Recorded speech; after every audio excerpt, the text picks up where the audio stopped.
Good morning. Ito po ang inyong lingkod, Tina Papa Vlogs. Tara, tayo mag-prepare ng ating iuulam. Ito po ang aking nabiling isda. Sapsap. Yan ang pinakamasarap. Kaya guys, tara linisin natin itong isda.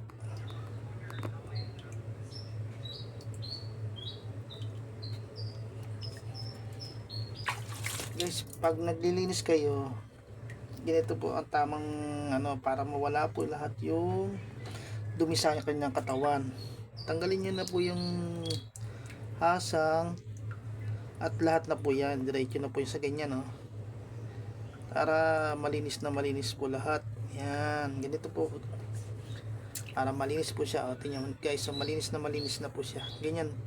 Yung iba kasi dito lang pinipisit lang dito sa gito sa mitiyan para lumabas lang yung bituka. Ito mas maganda, malinis na malinis. Ito pa guys, ganito lang po yung guys. Tanggalin nyo lang po yung lahat yung hasang at bituka. Ayan po guys, tingnan mo, pakarami, marumi siya. May mga buha-buhangin pa siya, kaya kailangan medyo malinis ang pagkakagawa. Ayan guys, may itlog pa siya. Tanggalin nyo na rin. Yung iba hindi tinatanggal ang itlog, pero masarap naman talaga may itlog. Kasama itlog. Ayan. Sarap to guys,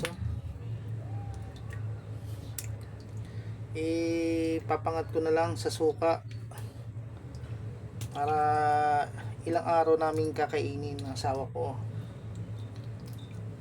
Pangat ko na lang po sa suka. Guys, tanggalin nyo po lahat yan para malinis.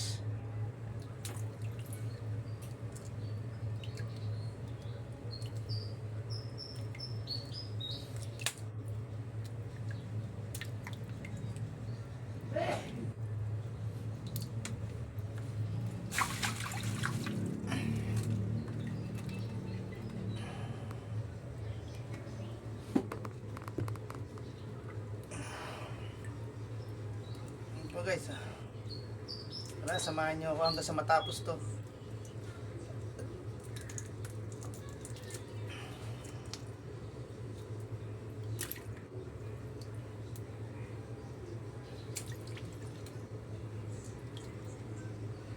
Bumili lang ako ng halagang 50 pesos lang po to. Nabili ko lang 50 pesos.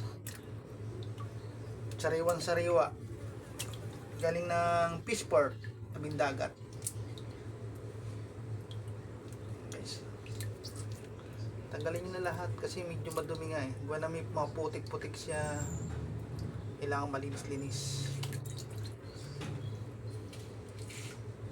Iyo, baka dumaan, nasa kalsada lang ako Ito kasi mga ganitong sapsap, kadalasan nasa putikan sila. Doon sila nagsisikay ng mga nila para mabuhay din sila. Kaya medyo maputik po yung hasang niya at saka yung tiyan. Kaya ito ginagawa ko, nililinis kong maigi para masarap siyang kainin. Wala kayong naramdamang mga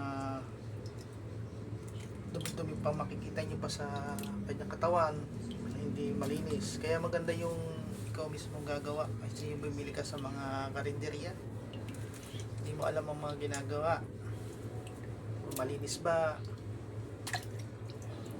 Sigurado lang tayo.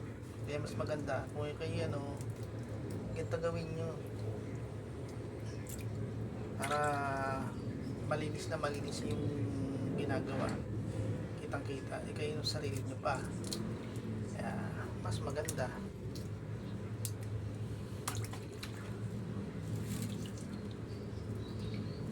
May nalapit na daga, gusto kumain yung daga, hindi tatakot.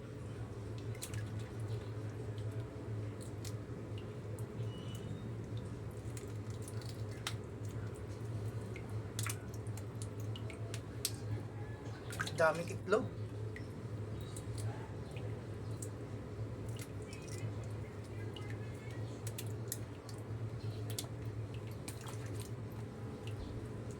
Guys.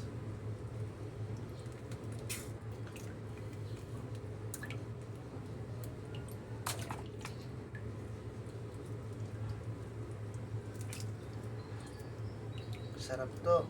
Papangat ko na lang sa suka.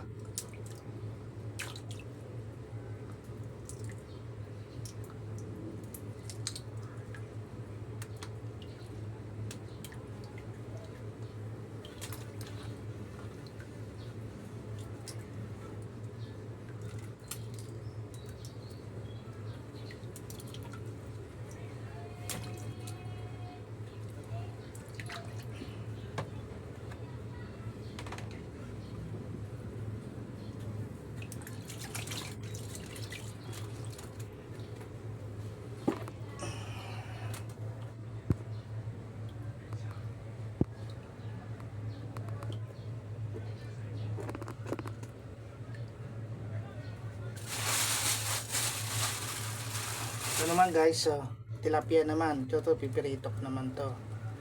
Hindi kasi mahilig yung anak ko sa mga sapsapi. Ito na lang sa kanya, tilapia. Luto ko na. Pipirituhin ko to.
Sa tilapia, ganun din, kailangan malinis na malinis.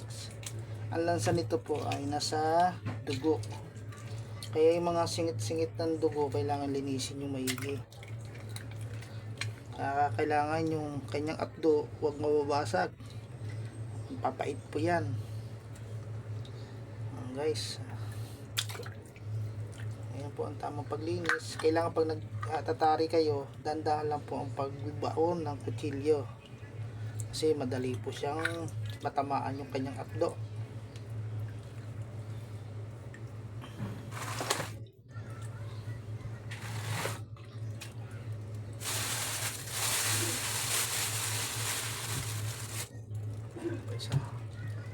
Yung dalawa kanina na pirito ko na, binaon ng asawa ko. Ayan.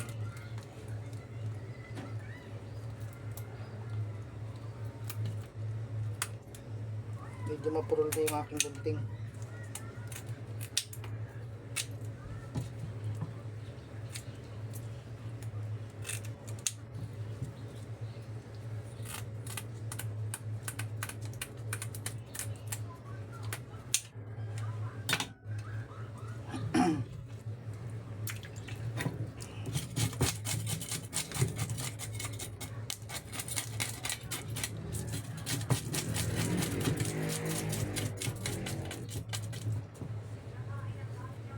Kanina buhay pa to, sariwa to kanina.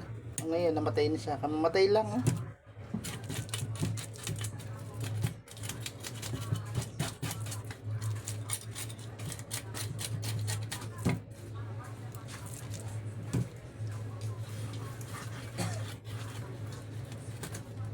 Guys, yun nga guys, hindi nadadali yung kanyang apdo. Kailangan pa nagatari kayo, kailangan dandahan lang po ang paghati sa tiyan para hindi siya mabasag yung apdo. Manipis lang kasi ang manin yan. Nice.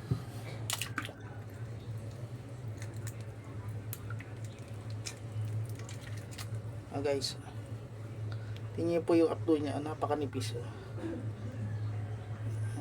Nandan lang po. Yan. Okay. Kailangan pati yung pinaka ano niya, yun yan, linis na linis. Kailangan tanggalin mga dugo.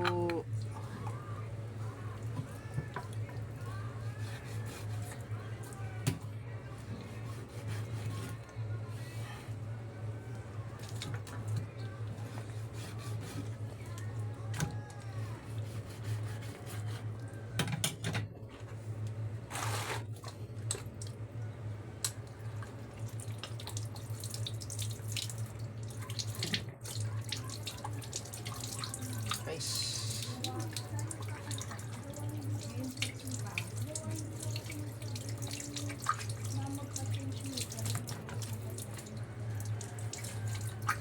Hindi pa tayo kung papagpan.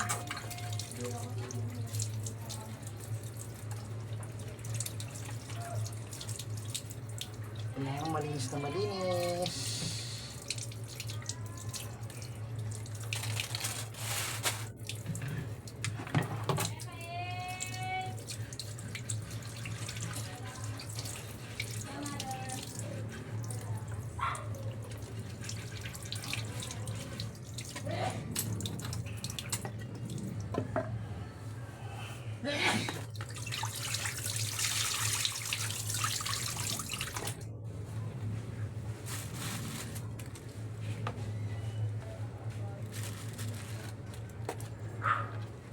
Guys, ito na po yung ating iuulam, sapsap at pinirito.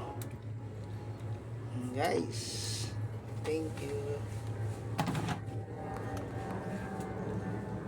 Thank you guys. Ito po ang Unicorn Tina Papa Vlogs. Salamat.